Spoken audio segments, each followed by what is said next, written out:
Friends, I welcome you all to our today's session. Many concepts of auditing we have already discussed, and previous session also I had given you some idea about the concept of materiality. This concept of materiality is very important concept in the context of auditing and also in the context of preparation of financial statements. And when auditor gives an opinion about the truth and fairness of the financial statements, the items which are material that becomes very relevant for him in order to arrive at a conclusion or to arrive at a decision. Is it not? So audit report, in what happens in the audit report, auditor gives a conclusion on the basis of certain evidences that the financial statement are showing true and fair view or not.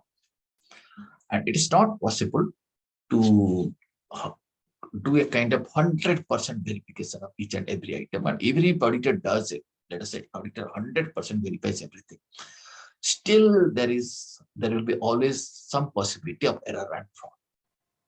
Okay, there is no method or no procedure can be developed by following which one can say that the entire financial statement is error-free or fraud-free. Can you give that kind of assurance? Can you give any procedure you may follow? No, sir. No, it's not possible. Why it is not possible? Because the accounting activity or the preparation of the financial activity itself involves certain assumptions, some estimations, certain judgments. In those areas, it is very difficult to find out what is correct and what is incorrect. Okay, you cannot say this much of depreciation is correct because it is, after all, it is an estimation. Is it not? The management is estimating the life of an asset. On that basis, it is charging depreciation. Let us say provision of bad debt. Can you say this much is correct? Can you say so? No, sir. No, sir. No. At best, you can say, okay, it is fair to charge this much of depreciation. And if that much of depreciation you feel it is charged, then you can say, okay, financial statement is giving true and fair. Okay, therefore, auditor normally do not say that it is giving a correct fee. Right, auditor always say it gives a true and fair. That is also required. Right, and whatever process you may adopt, let us say you want to follow a particular audit procedure to verify the transaction or verify the asset balances. Even after applying 100% of the audit procedure, you may not be able to get a confidence that this balances, account balances, or the transaction amounts are not 100% correct. Okay, so therefore, what is expected that auditor needs to concentrate on those items which are material. Right, that means in this process, auditor tries to get a kind of confidence that even if there is some error and fraud, they are not material enough to distort the picture of the financial statement or distort the true and fair view of the financial statement. There might be some error and fraud. Okay, let us say the company's financial statement, the total value of the balance sheet, let us say 5 crore, or let us say the turnover is around 4 crore, and in there some expenditures are there in the statement of profit and loss, some revenue items are there, is it not? And let us say there is some mistake. Mistake may be there, but the mistake should not be material enough to distort the true and fair picture of the financial statement. Okay, auditor designed his audit plans or to design the audit procedure in such a way that all material items needs to be verified. Therefore, first of all, we need to understand the concept of material. What are the things that are material and which are not material? Okay, and this materiality has to be understood, you can say at two levels. First level is at the overall financial statement level, what is material, and each transaction level, what is material. Suppose a mistake of 500 rupees on a transaction level. Let us say in salaries transactions, 500 rupees mistake is tolerable. You may say that is immaterial. If the salary figure, final figure is 500 rupees more or 500 less, it doesn't matter. With that mistake also, financial statement will show true and fair view. It may not be showing it may not be showing correct view, but it will be showing true and fair view with that 500 rupees mistake. Okay, because that 500 rupees mistake is not going to affect the economic decisions of the users of financial statement. You may feel like that. But at financial statement level, maybe you think, okay, that maybe materiality level might be 500 at transaction. At financial statement level, maybe it is more than that. Financial statement level may feel that 5,000 rupees may be material. If there is a misstatement which is more than 5,000 rupees, the amount involved in that misstatement is more than 5,000 rupees, you can say that is material. If less than 5,000 rupees, it may be immaterial. Okay, so at two levels, normally auditor considers materiality. Got it? Right. This is what we're talking about.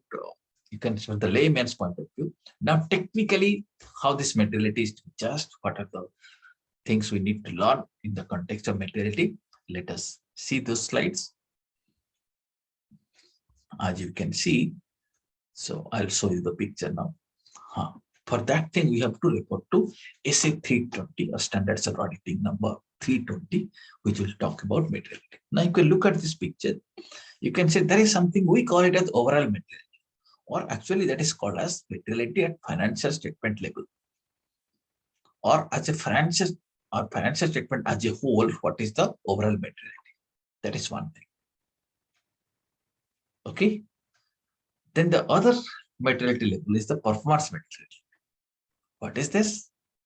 This is at the level of class of transactions or account balances or at disclosure level. That is called as performance materiality. And on that basis, auditor decides what is the tolerable limit of misstatements. How much misstatement auditor can tolerate. On that basis, auditor decides that what should the audit sample, how much of transaction we should select for verification. Okay, it selects in such a way that this sampling is done in such a way that even if there is a misstatement, that will not be material. Okay, that will not be material at the transaction level and as well as at overall financial statement level. Understood what I said now?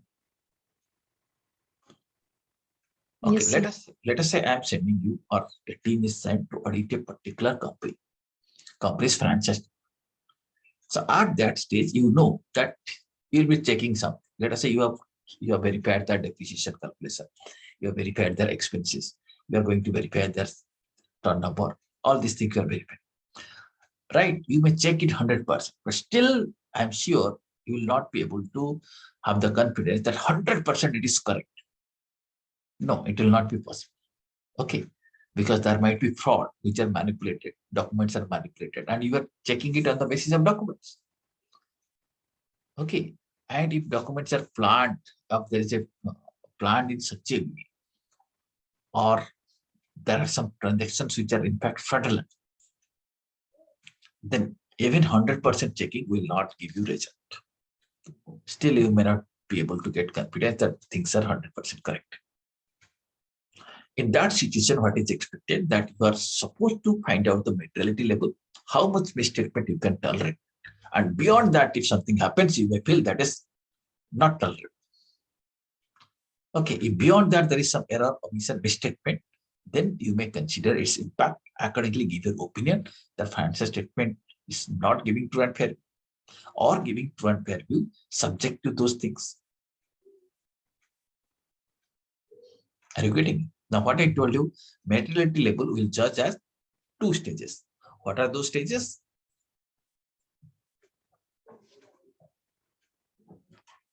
Can you recall?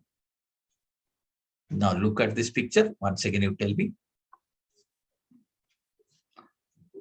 First,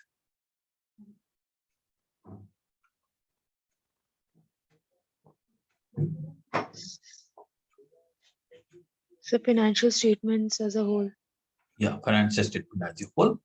Then next level is classes of transaction at that level, at transaction level, or account balances level, or at disclosure level. Okay, these transactions are reflected in the statement of profit and loss.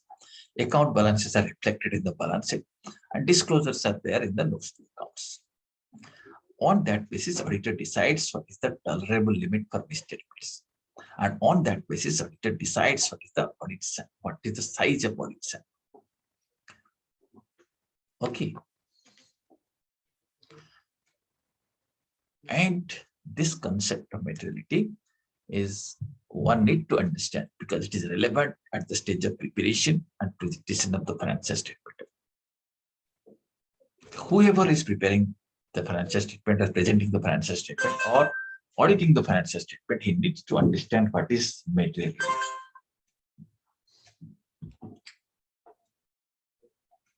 Okay. And the financial statement has to be prepared according to the financial reporting framework. Many times, this framework itself discusses the concept of materiality. Now, these 3 points which is appearing before you are relevant for us to understand the concept of materiality. Okay. At basic level, we have discussed it earlier, but again, let us read it to understand. I request some of you first read the first paragraph. This is what I'm showing. We're starting from misstatements. Please read it. Some misstatements, including omissions, are considered to be material if they individually or in the aggregate could reasonably be expected to influence the economic decisions of users taken on the basis of the financial statements. Okay, there are various terms we need to understand first. First, you see, influence the economic decisions of users taken on the basis of financial statements. Okay, who are the users of financial statements? Can you give me some examples? These are the users of the financial statement. That means they So the stakeholders. Stakeholders, almost all the stakeholders uses the financial statement. Is there any stakeholder who is using the financial statement for decision making? Economic decision, not any emotional decision. Can you give me some example? Okay, these are the people who takes decisions, economic decisions. The board members of the company. Board members, who else? Board members are becoming a little internal. Okay, I'm talking about investors. Investors. Investor is a good example. I think better example. Why I'm saying investors? Because investors are outside the company. They don't have much information in that board of directors are having. Okay, they're external people. So they rely on the financial statement. On that basis, they are going to take that decision. Let us say someone has already invested in the company. He may decide to liquidate his shares or he may decide to purchase more shares. Is it not? Okay, maybe many other people, maybe banker may be interested. Banker is also an outsider.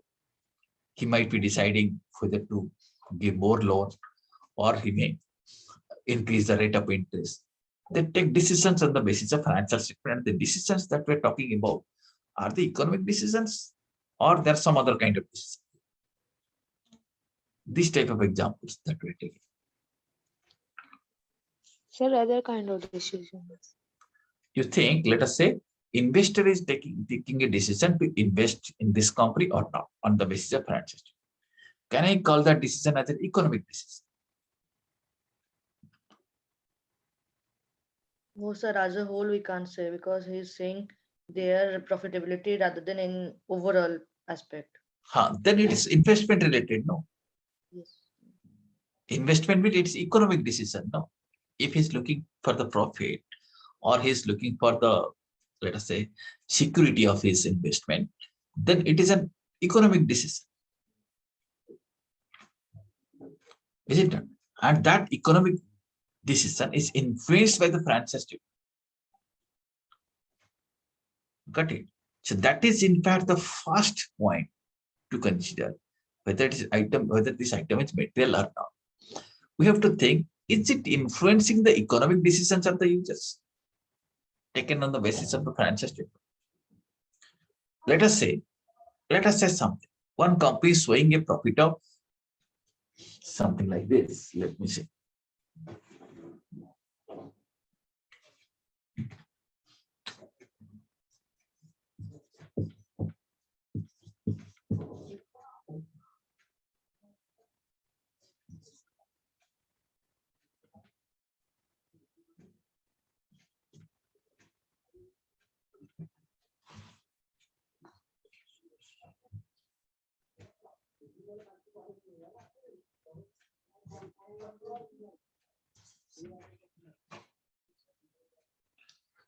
This is, can you tell me, a company is showing a profit of this much.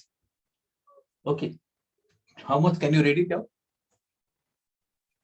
2,15,27,370. 300. And on that basis, let us say last year profit was something, this year profit is more. And let us say there is a mistake. There is something wrong. What is wrong? Sales figure has been taken incorrect. And profit is actually not 370. It is actually profit is 970. And let us say profit is, let us say, not 370, it is 170. There is a mistake. Is it not? This is 370 is incorrect. Or depreciation has been incorrectly calculated. But in practice, 170. Now, investor, let's say investor is planning to invest in this company. Is it going to change his decision just because profit is not 370, then it is 170? Is it going to change his decision? No, sir. No, I will not buy this. No, sir. No. It is entirely your judgment. You have to decide. The auditor had to judge that this particular misstatement, is it economically, is it affecting, is it influencing the economic decisions of the users of the financial statement? Sir, this mistake is quite minor, sir. Mistake is? Quite minor, sir. It is no, it won't What is make minor and major? That's different. Okay, minor, whether it's a small mistake amount wise or a big mistake, that's a different. Okay, sometimes minor mistake might be relevant. It may affect the economic decisions. Okay, for example, let me give you an example. Something, let us say, company has committed a fraud, and let us say penalty is levied for 500. It may be big fraud, or let us say something like this. Company is doing some. Take an example. Actually, one practical example is coming to my mind. So, without taking name of the company, let me say this thing. This company was manufacturing oxygen cylinders.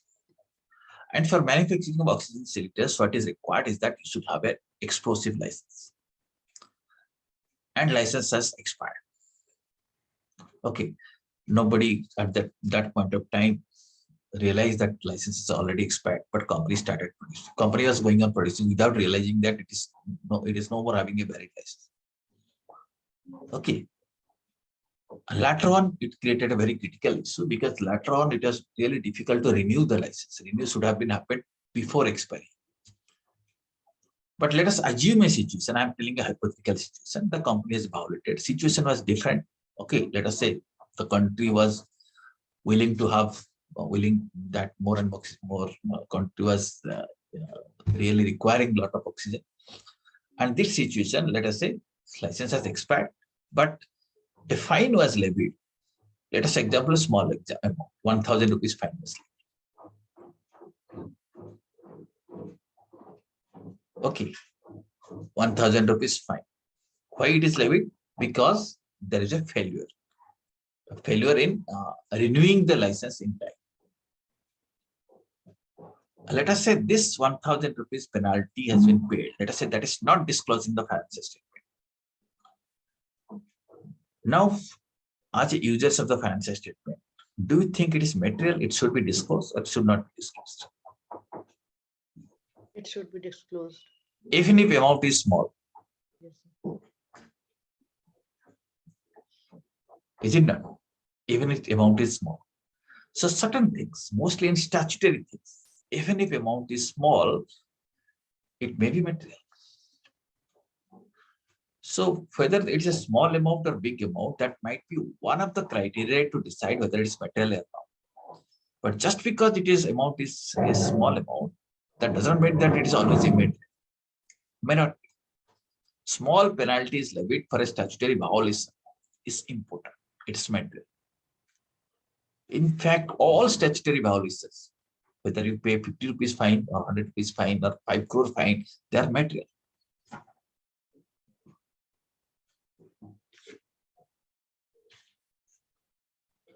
Are you getting me? Yes, sir. Yes, Yes, sir. sir. Are you agreeing with this point? Now, if you are analyzing the financial statement of a company or you are auditing, in order to form an opinion, you have to also ensure that statutory policies are properly disclosed. Okay, or impact is properly shown in the financial statement. Now you see. So we have to consider whether it is material or not. On what basis? We'll see that is it influencing the economic decisions of the users. So there might be some misstatements. Something is wrong, something has not been stated, or omissions. Transactions are there, but it is omitted. Are considered material if it is individually or in aggregate. Individually, it may affect, let's say individually, this is small. But in combination with many other misstatements, it becomes material. Okay. So you find there is a wrong amount is passed in salary account. So this year's salary amount is wrong. Okay. Next year's salary amount is again wrong. But amounts are negligible, small.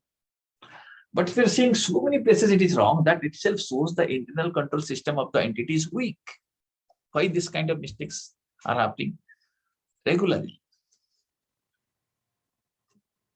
So that becomes material. An investor may take a decision on that basis. The company's internal control system is inadequate. He may decide not to invest. Okay. So we have to consider all misstatements and omission. Okay, and we'll consider them as material if individually or in aggregate we feel they're reasonably expected to influence the economic decisions. So one can have a program that how to check that materiality. So all errors, omissions that that auditor has found out by applying the audit procedure, you should take a list of that thing. Auditor may consider what is the impact of that thing. What is the cumulative impact? Is it material at transaction level? And is it material at the overall financial statement level? If it is material, then his report is going to be affected by it. Okay, auditor may not be giving a clean report or unqualified report in that kind of situation. He has to modify his report. Okay, friends. Now let us move to the next point. Next point in the context of materiality concept. Now you see, next point is see. Please read the second paragraph. Judgments about materiality are made in the light of surrounding circumstances and are affected by the size or nature of a misstatement or a combination of both. Now, this judgment has to be made in the light of surrounding circumstances. Okay, here you see, I told you whether this particular misstatement is material or not. So considering the whole figure, you said, okay, this is small number. You see, this is only 2 crore something and 200 rupees mistake. It's okay. So in these circumstances, it is not.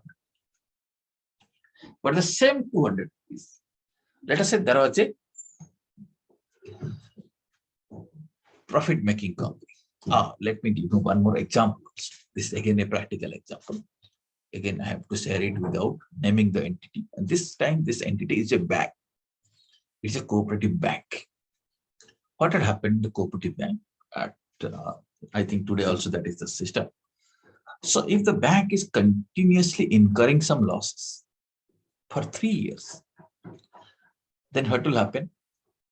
According to their internal rules or whatever, their staff are not supposed to get any bonus. Okay, they'll lose that money. And also there are some other restrictions from the financial controller side.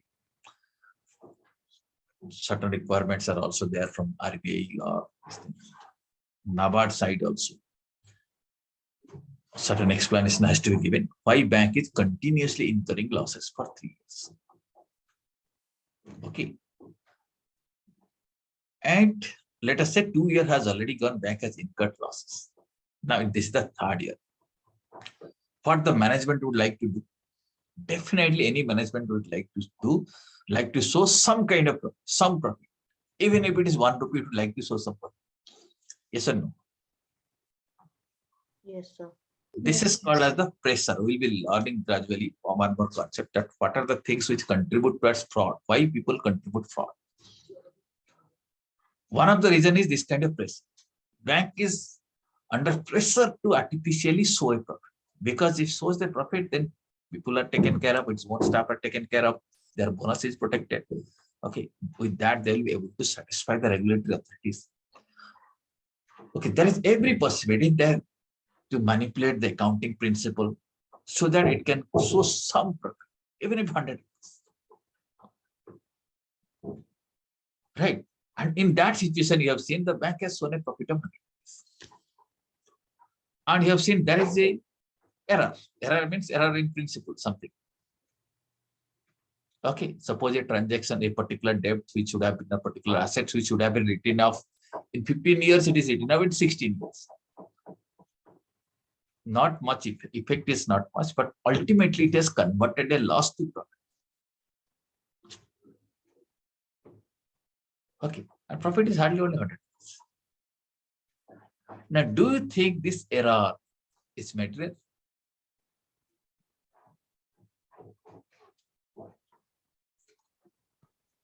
Yes, sir. It is 100% material. Now you think. Okay. So considering the circumstances, it is material. Otherwise, in some other situation, let's say bank is already having a profit of 5 lakh rupees. Instead of 5 lakh rupees, 5 lakh and 100. How does it matter? It may not matter. Are you getting, friends? Yeah, you want to ask something? Therefore, the judgment about material. So, as an auditor, if you want to judge whether item is material or not, you have to do it in the light of surrounding circumstances. And materiality is, of course, it is affected by the size and nature of the misstatement. Size matters, but nature of the misstatement, if there is a statutory violation, then nature is important. Or a combination of both, size as well as nature, both are important.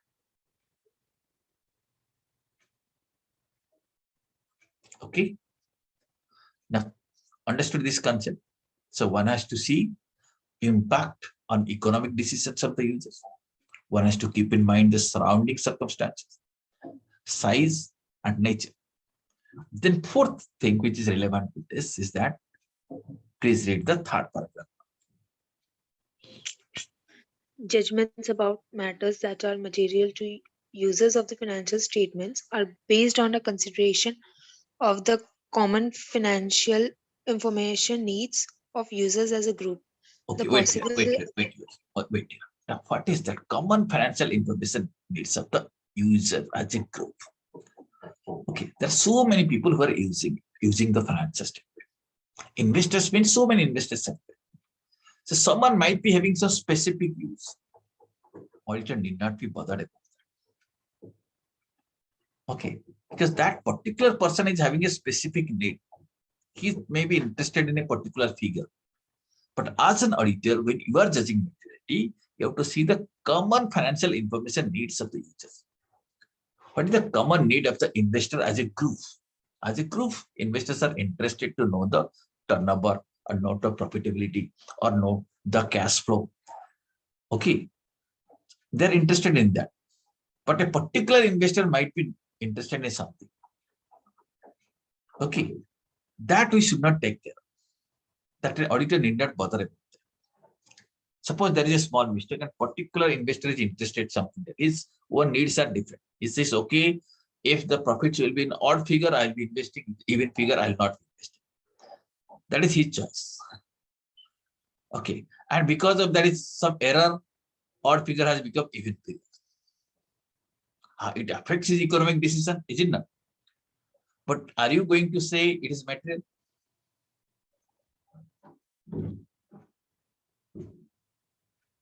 But it will affect his economic decision because he will not invest because figure is even. He will be investing only when figure is odd. Will you say this error is material? No, sir. No. Why no? Because if you read this auditing standard, what it says, what you have to consider, common financial needs. Common need is something different. Common need is, okay, common investors as a group are interested in the numbers. Numbers means profitability, turnover. These are the numbers. Okay, not interested on numerology, that whether it is an odd number or an even. Okay, therefore, the possible effect of misstatements on specific individual users may vary. Okay, may widely vary. So auditors should not consider that. Auditors should not consider at individual level what is the information need of a particular stakeholder. But auditors need to consider the common information needs of the users. Understood these 3 points? So errors and omissions has to be considered individually as well as aggregate on the basis of possibility of impacting the economic decisions. It has to be considered in the light of surrounding circumstances. The nature, size, and the combination of misstatements are important for us, and common information needs of the users has to be considered.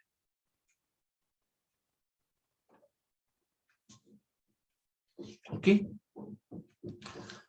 So primarily auditor is concerned either individually or as a group. There might be, friends, some items which are individually may not be material, but in a group, when they are combined, it becomes material. Okay. So, as you already know, it is very difficult to lay down a specific standard on the basis of which you can judge this item is material or not. Okay, but one key principle we have to remember that those items, or let us say those misstatements, which might influence the decisions of the users of the financial statements are material.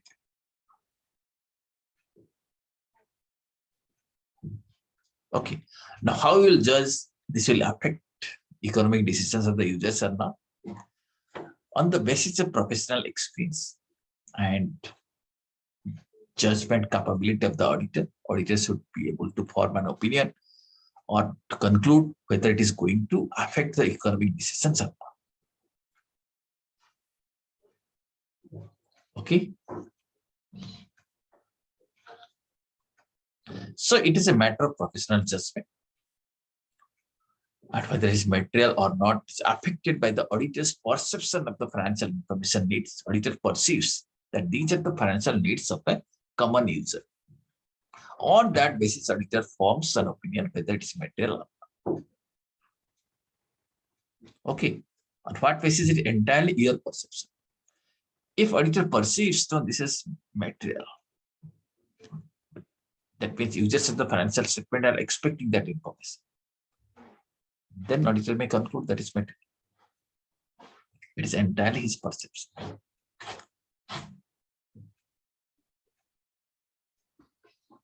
Okay.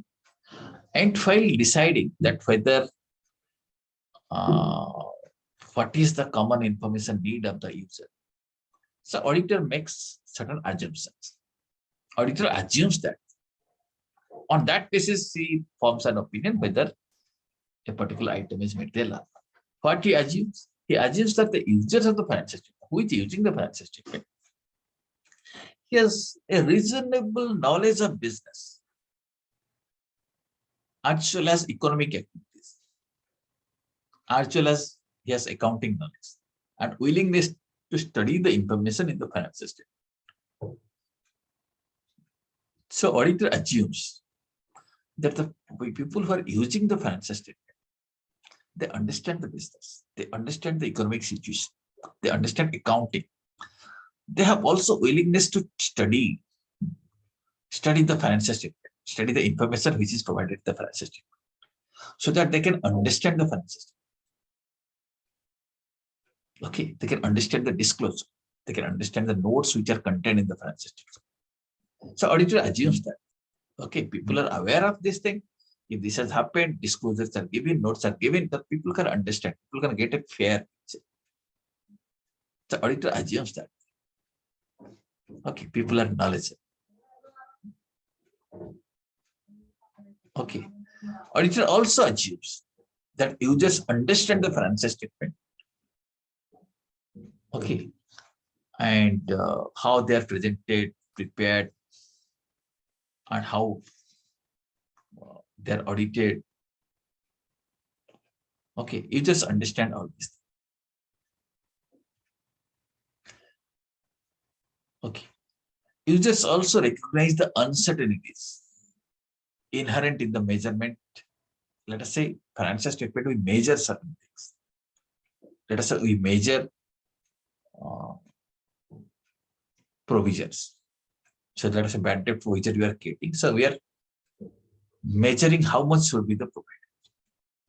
And financial statement involves estimates, judgments, considerations of future events. So auditor assumes that the users know all this. When financial statement is prepared, there are certain uncertainties involved, and financial statements are prepared on the basis of estimates, judgments, and other considerations. Auditor also assumes that the users can make reasonable economic decisions on the basis of information which are provided in the financial statement. Okay, so auditor assumes that users of the financial statement fully understand what is financial statement, what is business, and they are capable of taking economic decisions. They recognize the uncertainties and estimates involved in the financial statements. Okay, on that basis, auditor finally concludes whether item is material or not. Okay, and you also know the concept of materiality is applied at the planning stage, performance stage, and the considering, when auditor considers the effect of misstatements on the overall financial statement, at that level also materiality is important. And when auditor forms an opinion finally at that stage also, this is important.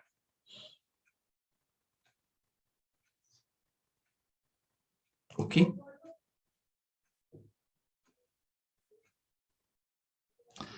When auditor plans, let us say planning stage auditor decides what is the nature, timing, and extent of risk assessment procedures.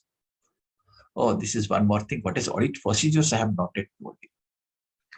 In appropriate time also will be explained this. When auditor starts and he applies certain audit procedures.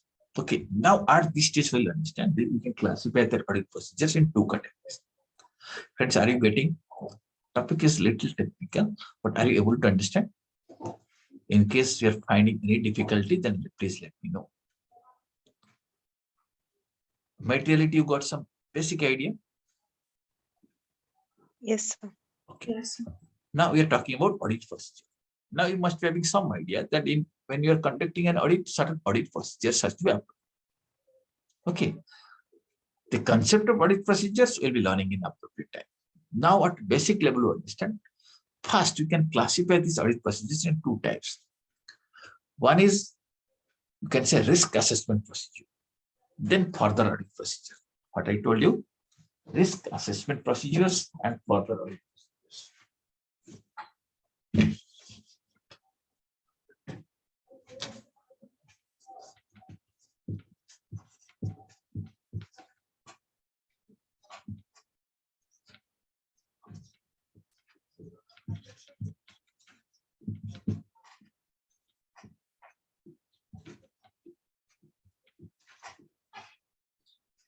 So these are two broad categories of procedures, risk assessment procedures and further audit procedures.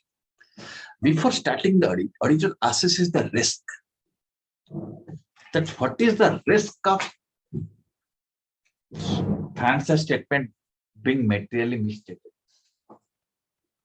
What is the risk of auditor expressing an inappropriate opinion? First, he assesses the risk, and thereafter he develops further audit procedures. Further audit procedures are again two types. In appropriate time, we'll be learning compliance procedure, substantive procedure, etc. Test of controls, etc. We'll be learning subsequently. But these two procedures are relevant. When auditor assesses the risk assessment procedure when he applies. First, auditor has to apply risk assessment procedure. After that, only he will be applying further audit procedures. Okay. Risk assessment procedure is to assess the risk. Okay. And at that stage also, auditor considers materiality. Okay. Auditor decides with the nature, timing, and extent of risk assessment procedures. Nature means what kind of procedure he is going to adapt. Timing, when he is going to do it, and for how many days. All these are a part of audit plan. Let us say you are auditing a financial statement for the year ended on, let us say 31st March 2021. Okay. Now, you have to consider a particular nature of the audit procedure. Let us say you are considering nature of the audit procedure. So I'll do a kind of cash voucher. Let's say cash transaction. Let me see the voucher wise. Voucher, all the vouchers I need to check. Okay. Extent means, are you going to do it 100%? Now you take an example of a bank. Suppose you will say, I'll check interest calculation. Let me see interest is correct or not. If there is a risk of statement, let me see. Okay, so I'll do interest, I'll do. But can you do it 100%? So many account holders throughout the country, can you do it 100%? So you have to decide extent. Are you going to do it 10%, 1%, 2%, or 0.1%? So nature of procedure you decided, then extent, then timing. When you are going to do it? Are you going to do it at the end of financial year or at the beginning? Or you may do it twice. Or for how many days interest you will be checking? Okay. Nature, extent, timing. All these are when auditor decides all these things. He considers materiality. Because on that basis, he will be assessing the risk. Then identifying and assessing the risks of material misstatement. How much is the risk? At that time also auditor consider the materiality concept. And determining the nature and timing and extent of further audit procedures. When these audit procedure, after risk assessment procedure auditor applies, at that time also auditor decides or this concept of materiality is helpful to him.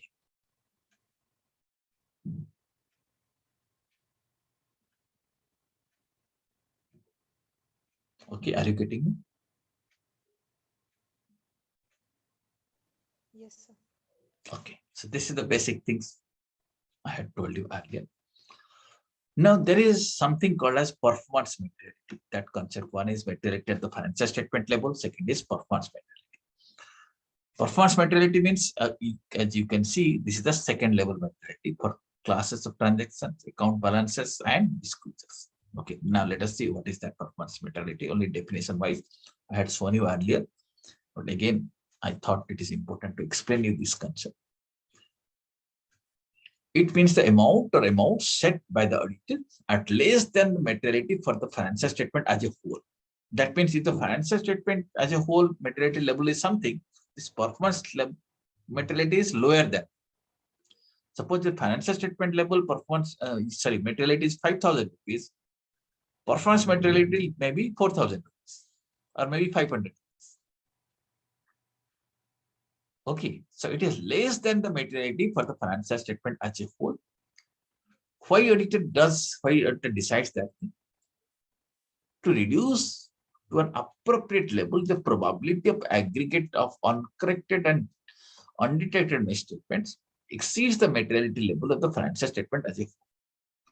So auditor decides in such a way that even if there is something is misstated at transaction level, let us say there is some mistake. But the aggregate of those misstatements should not exceed the materiality level which is set at financial statement. Okay, let us say transaction level, my materiality level is 500 rupees. So there might be 5 mistakes, 10 mistakes. Okay, but let us say all 10 mistakes are there. All 10 mistakes is 5,000 rupees. Then also it is not exceeding my materiality level I have set at financial statement. Are you getting me? So performance materiality has to set keeping this point in mind.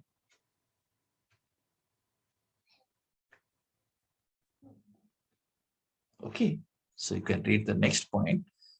Performance materiality refers to the amount set by the auditor at less than materiality level or levels for a particular class of transaction, account balances, or disclosure. That's about performance materiality. So, well, there is no guideline that how to consider item material or not, but this following 3-4 points will be helping you.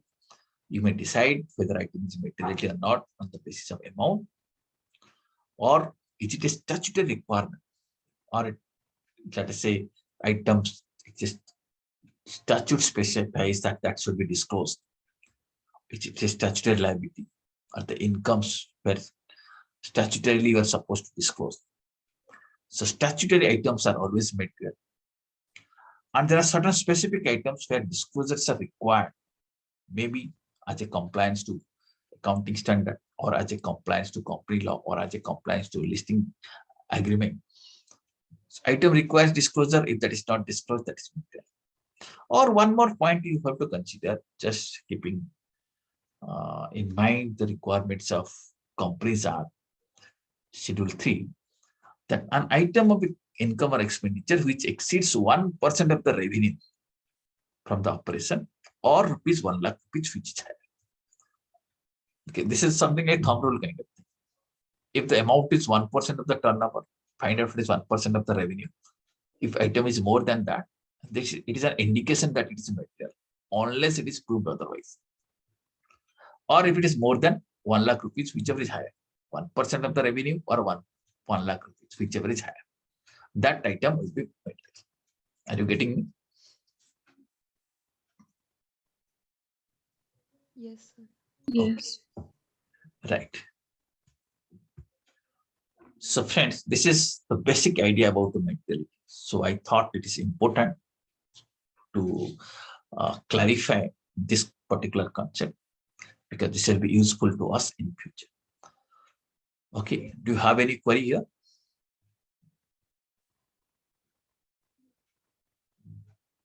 No? No, sir. Thank you.